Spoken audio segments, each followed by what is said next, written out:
I want to go over a little bit of the Senkos that we've been throwing on the Columbia River for smallmouth this year. I was mainly doing a lot of drop shotting with the number 150 Yamamoto single tail grub, 5 inch, and it worked great.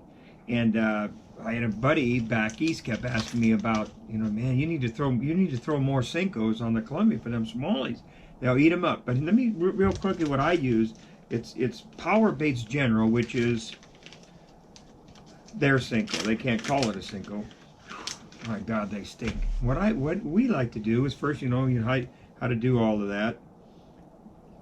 Get your rubber band on there, and a little trick that I learned: if you go two of the bands, and then fold them over each other, and then run the hook through it, it'll stay nice and straight for you if you like it that way. I don't.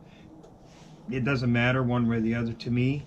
And then I go to the local hardware store and I buy finish nails. These are pretty big to put a little weight in it. And then I guess when you put a little weight in it, it's called a Nico rig. So what I do is I stick a nail in one end, and then it'll when it drops down, it'll drop down that way and on the bottom. And then also I take a rattle and put it in the other end, or put it in the middle of the bait itself, and it makes a little noise. Just disappears, don't even know it's there. And so now I got a nail in one end and a rattle in the other, and then you can adjust these bands either way. Like I said before, if you use one band, then it'll just lean the other way. So I got a rattle and a nail in there, and I like the nail also because of the what it does on the bottom, and also I fish in the wind a lot on the Columbia River, and it's nice. I throw it on 6-pound sunline, and it casts really nice.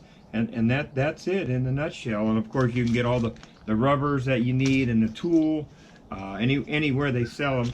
And man, these power bait, these General, I was always a power bait guy. I love power bait.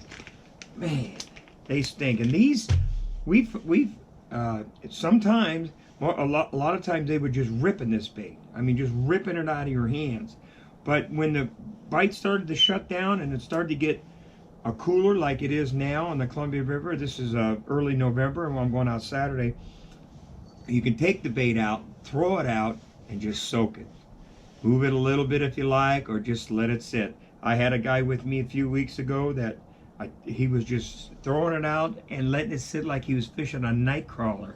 And finally we're getting the baits. And then last week, the drop shot, the jigs, and nothing was working. We put on these guys, and generally they're bigger fish. So you could, I sometimes use a big nail. Slip that right in there on maybe a windier day or something, or these are just finished nails from my local hardware store. I tried the other that you would buy and screw them into the end and try to push them into the end, but they're expensive and they didn't work as good as just a finished nail. These guys are pretty big. They work, of course. I can slide this one right here and just keep it there for later.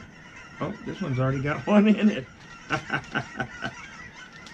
Now this one's got a nail in it already. I just like the nail in it, like I said, definitely for the on our windy days, but then the way it reacts on the bottom. So that's my little Senko, and we caught a lot of smallmouth on these baits. So. That's it in a nutshell. The other thing real quick at the